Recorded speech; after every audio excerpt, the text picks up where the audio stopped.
झारखंड के पूर्व मुख्यमंत्री और दिशोम गुरु के नाम से मशहूर शिबू सोरेन का निधन हो गया। वो 81 साल के थे।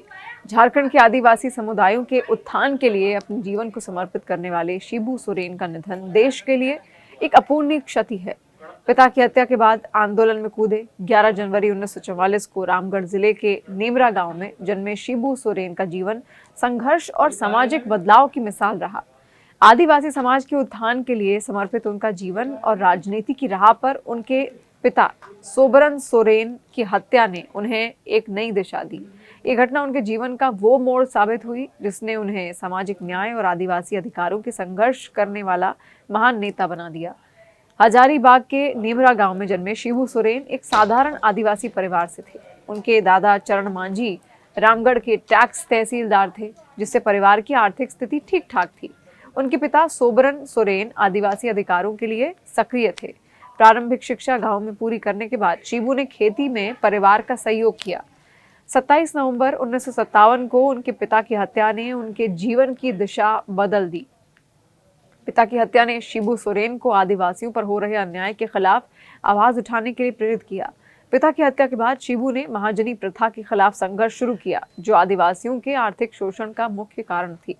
उन्होंने धन कटनी आंदोलन की शुरुआत की, जिसका मकसद आदिवासियों को उनकी जमीन और अधिकार दिलाना था। यह आंदोलन धीरे धीरे झारखंड के कई हिस्सों में फैल गया। 4 फरवरी 1973 को उन्होंने विनोद बिहारी महतो और ए.के. राय के साथ मिलकर झारखंड मुक्ति मोर्चा यानी कि जेएमएम की स्थापना की, जो आदिवासी अधिकारों की रक्षा और अलग झारखंड राज्य की मांग के लिए काम करता रहा।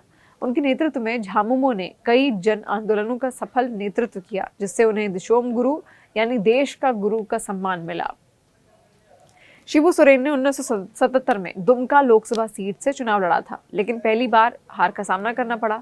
1980 में पहली बार सांसद बने और बाद में 1979, 1991, 1996, 2002, 2004, 2009 और 2014 में लगातार जीत हासिल की। कुल 8 बार दुमका से सांसद रहे।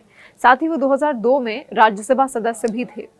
वो 3 बार झारखंड के मुख्यमंत्री रह चुके थे। 2004 में वो यूपीए सरकार में कोयला मंत्री बने। हालांकि पुराने विवादों के कारण इस्तीफा देना पड़ा। 2006 में फिर से मंत्री बने। राजनीतिक जीवन में कई कानूनी चुनौतियों और विवादों के बावजूद उन्होंने आदिवासी हितों के लिए मजबूती से लड़ाई की। उनका राजनीतिक जीवन विवादों से भी अछूता नहीं रहा।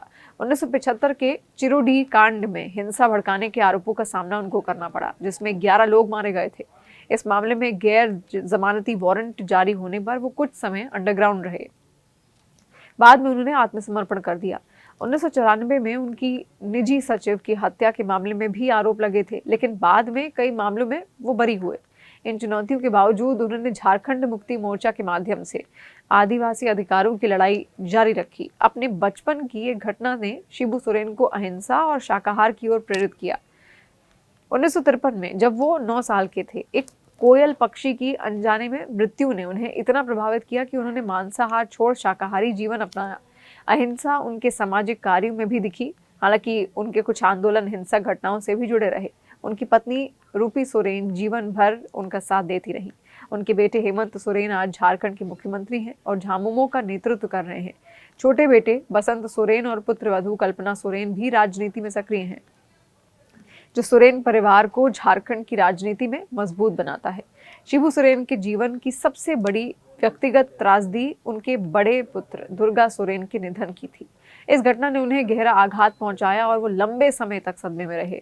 बावजूद इसके वो गंभीर बीमारी से जूझते हुए भी सामाजिक और राजनीतिक रूप से सक्रिय थे, जो उनके अटूट समर्पण को दर्शाता है।